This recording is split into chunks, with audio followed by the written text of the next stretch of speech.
नमस्कार दोस्तों, इतिहास गवाह है में आपका स्वागत है।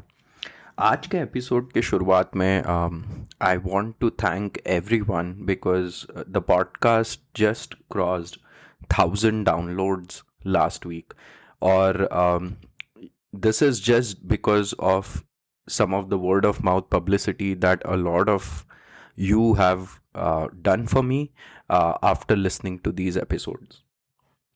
I want to thank Mr. Manikant Singh, who is my teacher and whose lectures I attend, and from that I prepare these podcasts. तो यहाँ पर जब मैं यह कह रहा हूँ तो इसका मतलब यह है कि I place myself as just another student of Manikant sir. और ऐसा मैं इसलिए कहना भी चाहता हूँ क्योंकि आप देखिए कि पॉडकास्ट शुरू हुए करीब it's been about 8 to 9 months and therefore my age in the study of history is just 9 months old. तो अगर आपको ऐसा लगता है इन पॉडकास्ट को सुनने के बाद कि मैं कोई खुद से एक बहुत बड़ा एक्सपर्ट हूँ या मुझे कुछ ज़्यादा जानकारी है, तो शायद ऐसा नहीं हो सकता, क्योंकि there is so much to be studied and especially when it comes to a country like India. ये मैंने बहुत बार कहा है, हम लोग एक बहुत ही specific and special type of country है because there are complications and complexities involved related to region, religion, gender, languages, philosophies, and all of them interact with each other to produce a very very complex scenario when it comes to India as one nation, right? So मुझे ऐसा लगता है कि मैं तो अभी बहुत early हूँ अपनी जर्नी में और there is a lot to learn. Therefore, one of the primary objectives of starting this podcast, I want to reiterate, is to learn by spreading it to others. मैं खुद से पढ़ के जब समझता हूँ और आप लोगों से शेयर करता हूँ तो मेरी ही लर्निंग थोड़ी और स्ट्रेंथन होती है. And for you, my purpose, my hope is that this generates a level of curiosity in you which helps you take further steps or even ask more questions, and not just stop here after listening to this podcast. तो आप लोग ज़्यादा से ज़्यादा curious बने अपनी country के बारे में और सवाल जनरेट करें, यही मेरी आशा है. एंड इसी के साथ let's start the next episode today. तो आज के एपिसोड में सबसे पहले तो हम बात करने जा रहे हैं the broadening base of Indian national movement. हमने बहुत बार बोला था कि as we will progress the national movement will have farmers, will have labor participation, will have women participation, and as the base will increase, the agenda will also start broadening. तो अभी तक हम बहुत ज़्यादा कांग्रेस सेंट्रिक पॉलिटिक्स पे ध्यान दे रहे थे, but today's episode will be focused on all the other movements other than the movements led by Indian National Congress and its leaders. और इसके रीजंस कुछ ऐसे, मतलब सबसे पहले तो वर्ल्ड वॉर टू एक बहुत बड़ा रीजन था. And the decade in which we will cover these different movements is the decade of 1920. और जैसा हमें पता है कि 1920s में ये जो मूवमेंट स्टार्ट होते हैं, इनका एक सबसे बड़ा रीजन था वर्ल्ड वॉर टू के चलते दो तीन चीजें बहुत बड़ी हुई थी, राइट? जैसा कि हमने पहले एपिसोड्स में देखा है कि there were a lot of movements against imperialism, against colonialism across the world, है ना? जैसे Zaghlul Pasha in Egypt, Mustafa Kemal Ataturk in Turkey, फिर आपका चाइना में मूवमेंट स्टार्ट हो गए थे, कोरिया में मूवमेंट स्टार्ट हो गए थे. and therefore there was a kind of international consciousness around rising up against the imperial powers. दूसरा, 1917 में 1917 में बोल्शेविक क्रांति, जो बोल्शेविक रेवोल्यूशन होता है रशिया में, उसके कारण से labour force across the world और the idea of socialism in third world countries ये बहुत ज़्यादा स्प्रेड, बहुत ज़्यादा तेज़ी से स्प्रेड होने लगता है, and that also is becomes an inspiration for the labor movements in the decade of 1920. तीसरा जो मुझे लगता है कि जो फार्म इश्यूज है ये तो लगातार पार्ट बने ही रहेंगे कॉन्शियसनेस का, but at the same time as we know that Gandhi worked on broadening the base of Congress by connecting as many farmers across the country to Congress in some way, and therefore the decade of 1920s we will see a number of farm movements also coming up. And then finally there is a kind of disillusionment with जैसे British राज से disillusionment ऐसे हो जाता है कि हमें पता है कि First World War was fought by Britain on the idea of democracy and human rights, but वहाँ से जब सोल्जर्स वापस आते हैं अपने कंट्री तो वो ऐसी ऐसी दर्दनाक कहानियाँ और ऐसी ऐसी बेकार कहानियाँ लेकर वापस आते हैं which kind of leaves the population in disillusionment with the empire. पहले देखिए, ऐसा ये समझना बहुत जरूरी होगा कि large part of India's population thought of British government as सबसे अच्छे, सबसे पावरफुल, इस तरीके की जो एक हाइपोथेसिस या एक बिलीव था वो बहुत स्ट्रांग था, इसीलिए तो उसे राज कहा गया है, right.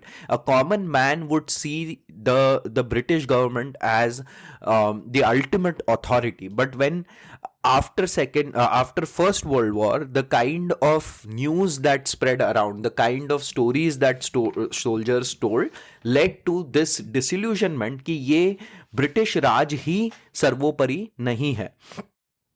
And therefore a number of these movements, हम 4 स्पेसिफिक कैटेगरीज में बात करेंगे. सबसे पहले हम लोग थोड़े से किसान आंदोलन, फार्मर मूवमेंट देखेंगे, फिर हम लोग लेबर मूवमेंट्स देखेंगे जिसमें trade unionism etcetera, trade unionism and labour strikes, basically ये दोनों हम डिस्कस करेंगे.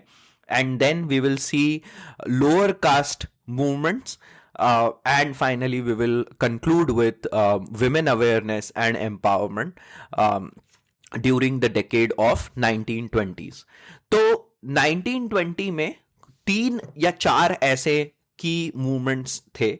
सबसे पहले तो एक एका आंदोलन था, Eka movement, which was in the north west region, led by Madari Pasi and Baba Ramchandra. And that same Eka Andolan took a form of Bedakhli Roko in United Province.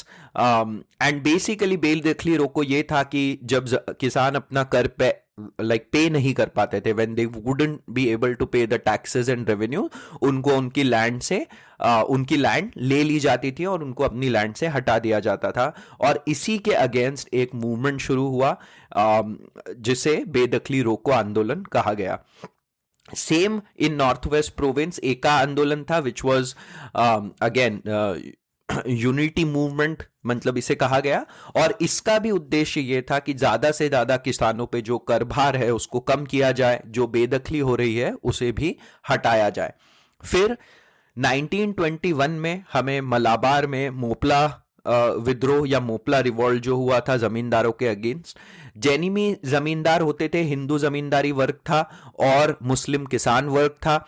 हमने बहुत बार ये भी डिस्कस किया है पहले कि ये एक्चुअली एक इकोनॉमिक इशू था which was farmer against the जमींदार, बट इस पे रिलीजन का रंग चढ़ जाता है. बिकॉज एवरी टाइम हमने दूसरी जगह पर क्या देखेंगे कि जो जागीरदार है they are Muslim and the kisan are, the farmers are Hindu. और फिर वही झगड़ा इकोनॉमिक रीजंस के कारण है, रिवॉल्ट इकोनॉमिक रीजन के कारण है, पर इस पे धार्मिक रंग चढ़ जाता है.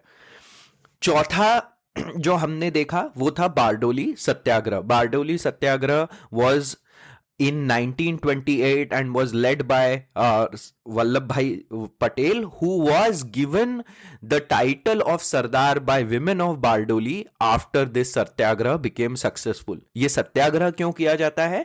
क्योंकि the government raises the revenue rate by 22 to 30% hike करते हैं, जिसके अगेंस्ट में the farmers unite under Sardar Vallabhbhai's leadership, and they finally are able to push back on this hike in land revenue. और इसका पूरा nation wide support मिलता है as it becomes a great issue, and finally Bardoli Satyagraha is successful, and as I said, the women of Bardoli give Vallabhbhai Patel the title of Sardar. And during this same decade, there is formation of a lot of Kisan Sabhas, right? So UP Kisan Sabha, Bihar Kisan Sabha, Andhra Rayat Sangh, all of these were formed in either like 1918, 1919 or 1920s के decade में. Different parts of the country sees farmers coming under one organization through Kisan Sabha. Now we move towards worker awareness and labor movement. और देखिए, trade unionism started and was propagated by humanist thinkers and middle class intellectuals who studied worker problems and started bringing those worker problems to general consciousness. और इसका एक सबसे पहला था जो बड़ा एक्शन था इस डायरेक्शन में was the formation of All India Trade Union Congress, and it was the first president of All India Trade Union Congress was Lala Lajpat Rai.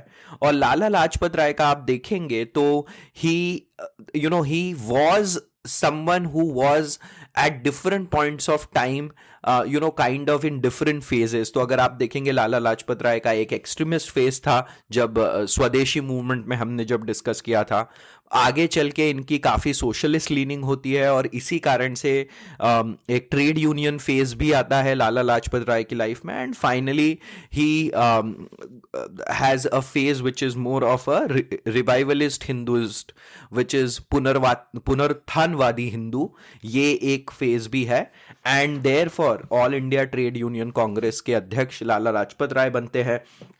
उसके बाद हम देखते हैं कि 1917 में हमने अहमदाबाद मील स्ट्राइक 1919 में हमने अहमदाबाद मील स्ट्राइक के बारे में डिस्कशन किया था, और इसी के चलते Ahmedabad textile labour union association की भी फॉर्मेशन होती है under Anasuya Sarabhai, who is supported by Gandhi in this in the formation of this labor association.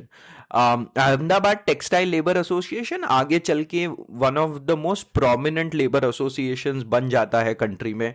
Then in 1928 there is a massive worker strike in Bombay Mill, right? About 150,000 workers from 80 different mills, they conduct this strike. It was an extremely significant event, and the strike was towards the demand was to increase the allowance for the laborers. And then what the government does, because the strike doesn't end for a long time, तो government क्या करती है, जो 3.5% excise duty लगती है goods को, उसे हटाकर अलाउंस की तरह देने लगती है. और जो हिस्टोरियन है सुमित सरकार, उन्होंने यह भी कहा कि जो काम इंडस्ट्रियलिस्ट नहीं कर पाए वो काम वर्कर्स ने कर दिखाया. सुमित सरकार एक सब ऑल्टर्न हिस्टोरियन है और हमें पता है कि सब ऑल्टर्न हिस्टोरियन बॉटम अप मूवमेंट्स की स्टडी करते हैं, तो उन्होंने इस स्ट्राइक को इस तरीके से बताया है कि जो काम industrialist, which is the removal of 3.5% excise, जो काम इंडस्ट्रियलिस्ट नहीं कर पाए वो काम वर्कर्स ने अपने स्ट्राइक्स के थ्रू कर दिखाया. Then in 1929 Jawaharlal Nehru becomes the president of All India Trade Union Congress. और 1929 तक आते आते, जैसा मैंने कहा, जो बोल्शेविक क्रांति थी, जो 1917 की रशियन क्रांति थी, उसके कारण से जो सोशलिस्ट और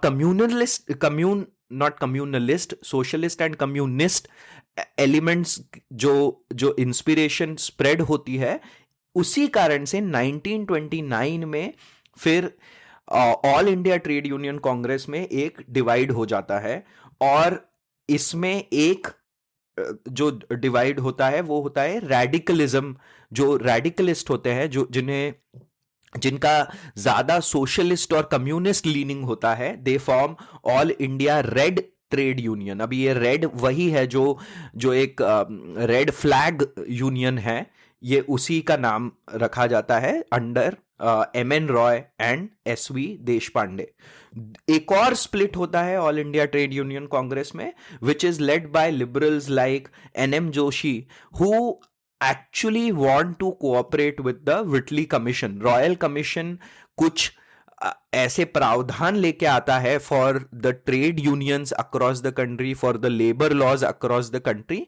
तो जो लिबरल लीडर्स है led by N M. Joshi want to work with the government on what will be the Whitley commissions what will be the recommendation of Whitley Commission, whereas Nehru is staunchly against working with the government, and that is what leads to this split in All India Trade Union Congress. फिर 1929 में Bengal jute mill strike भी होती है, जहां पे jute mill worker union strike कर रहा होता है। एंड फाइनली एक जो क्ली इंसिडेंट होता है, which is basically Bhagat Singh and Batukeshwar Dutt, they throw a bomb in the central legislative assembly. पर जो बॉम्ब थ्रो करने का रीजन क्या होता है? There is a trade dispute settlement bill and public safety bill which is brought in by the government, and they both think that this will be against the rights of the farmer to stage resistance against the policies of the government, and that's why to protest against this they throw a bomb in the central legislative assembly proceedings. अब labour union और trade unionism जो हमने बात करी है, इसके बाद हमने फार्मर्स कवर किया है 1920s में, फार्मर मूवमेंट, हमने लेबर यूनियन और अदर मूवमेंट्स कवर कर लिए हैं, and now we will talk about the lower class upliftment and movements. And 1920s में हमने पहले भी शायद थोड़ा बहुत डिस्कस करा है, दो प्रोमिनेंट लीडर थे। First was EV Ramaswamy Periyar Naicker, who पहले ही इज अ गांधीस्ट, राइट, गांधीवादी रहते हैं, एंड देन 1924 में नॉन कोऑपरेशन मूवमेंट के बाद ही also gets dissolution by Congress, and basically his idea is that Congress is not working enough for the rights of lower caste. और उस जमाने में क्या था कि लोअर कास्ट को जो एक जगह मिल रही थी वो दो तरीके से मिलने की पॉसिबिलिटी थी। एक था सैंस्क्रिटाइजेशन मतलब the lower caste adopts the ways of living of the higher caste. दूसरा था रेडिकलिज्म के समर्थक कहते थे कि भाई कास्ट सिस्टम ही खत्म हो जाना चाहिए, right. And E V Ramaswamy Periyar Naicker was one of the radicalist who said कि कास्ट सिस्टम एग्जिस्ट नहीं करना चाहिए। एंड जितने भी ये लोग थे उस समय, काफी लोग जो कास्ट सिस्टम के अगेंस्ट थे, वो एक्चुअली इसको धर्म से जोड़कर देखते थे कि हिंदू धर्म में ही कास्ट सिस्टम इतना एंट्रेंच्ड है कि इसीलिए आप देखेंगे कि पेरियार नायकर ने भी एथीइज्म और रैशनलिज्म को प्रमोट किया। सिमिलरली आगे चल के हम डॉक्टर भीमराव अंबेडकर देखेंगे, उन्होंने भी बुद्धिज्म जो फिलॉसफी है, जो बुद्धिज्म रिलीजन है, वो इसीलिए अपनाया बिकॉज उनका हिंदू रिलीजन से यही सबसे बड़ा रिजर्वेशन था कि Hindu religion promotes fundamentally the caste divide. Now Periyar Naicker was a radicalist और इन्होंने कुडिया रासू मतलब रिपब्लिक नाम के एक न्यूज़लेटर को भी एडिट किया। इन्होंने 1925 में सेल्फ रिस्पेक्ट मूवमेंट को फाउंड किया, and Kudi Arasu became the mouthpiece to spread the ideas of self-respect movement. Coming to Dr. Bhimrao Ambedkar, who was the second biggest leader in this regard in 1920s, और इनके दोनों ही direction में काफी contribution रहे. The social side of Dr. Bhimrao Ambedkar, the social contributions were सबसे बड़ा ये महार जाति के थे, तो इन्होंने महार जाति को यूनाइट करने का बहुत बड़ा काम किया.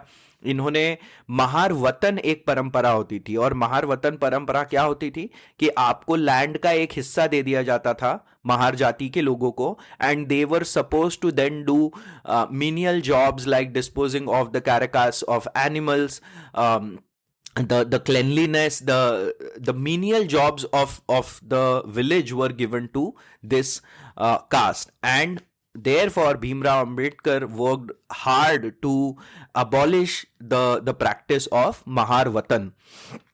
Then एक जो हमको समझना चाहिए कि जैसे मैंने पहले कहा, इन्होंने जाति व्यवस्था को समाप्त करने के लिए, मतलब he tried to completely abolish the caste system. And then in 1930 he also started a temple entry program, right, मंदिर प्रवेश कार्यक्रम. नासिक के जो कालाराम मंदिर है, यहां पर इन्होंने मंदिर प्रवेश कार्यक्रम को चालू करने का मतलब कोशिश किया.